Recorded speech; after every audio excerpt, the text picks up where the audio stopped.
இல்லாட்டி BJP target பண்றாரு. அதிமுக மீது ஏன் விஜய்க்கு கரிசனம்? ஏங்க நான் கேக்குறது புரிஞ்சுங்க. திமுகவை நான் குற்றம் சாட்டுறேன். திமுக தப்பு பண்ணலன்னு சொல்லுங்க. நான் சொல்றதுல உண்மை இருக்கா? நான் சொல்றதுல ஆதரவு மட்டும்தான் பண்ணுதாங்கிற ஒரு கேள்வி. நான் சொல்றேன் புரிஞ்சுங்க.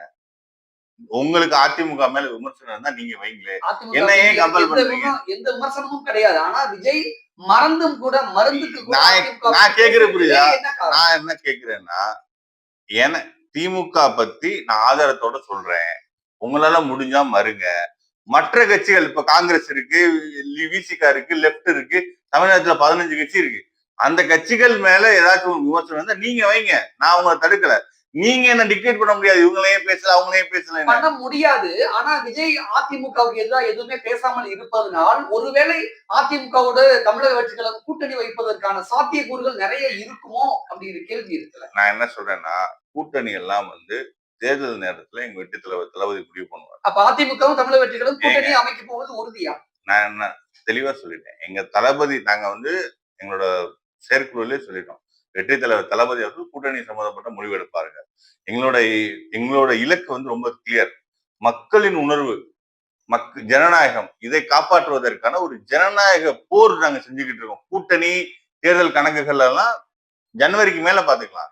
இப்போ நாங்க மக்களை சந்திக்க போறோம். இந்த ஜனநாயக புரட்சியில மக்களை இணைத்து ஒரு மிகப்பெரிய ஒரு பரப்புரையை தமிழகம் மேற்கொள்ள போறோம். இதுதான் எங்களோட கூட்டணி விஷயத்துல எடப்பாடி பழனிசாமி விஜயை மதிக்கவே இல்லை அப்படின்னு கூட்டணியை பத்தி இப்ப பேச்சே கிடையாதுங்கிறீங்க. பேச்சு விஜய் மதிக்காம எடப்பாடி போய் நாங்க பேசுறப்ப நீங்க பக்கத்துல பாத்தீங்களா?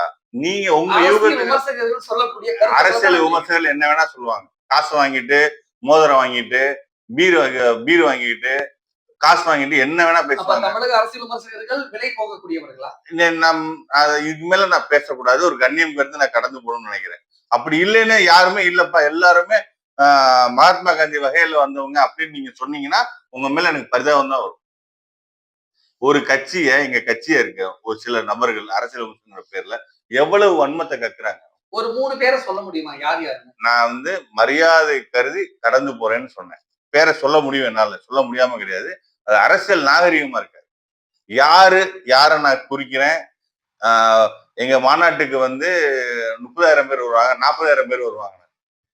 யாரு? உங்களுக்கு தெரியாத? யார்? 30,000 பேர். அந்த பேரை சொல்லுங்க. விலை போனவங்க பேரை சொல்லுங்க. என்ன சொல்றேன்? அரசியல் விமர்சகர்கள் விலை போனவர்கள் தான் இப்படி பேசினாங்க. விலை போனவர்கள் தான் இப்படி பேசினாங்க.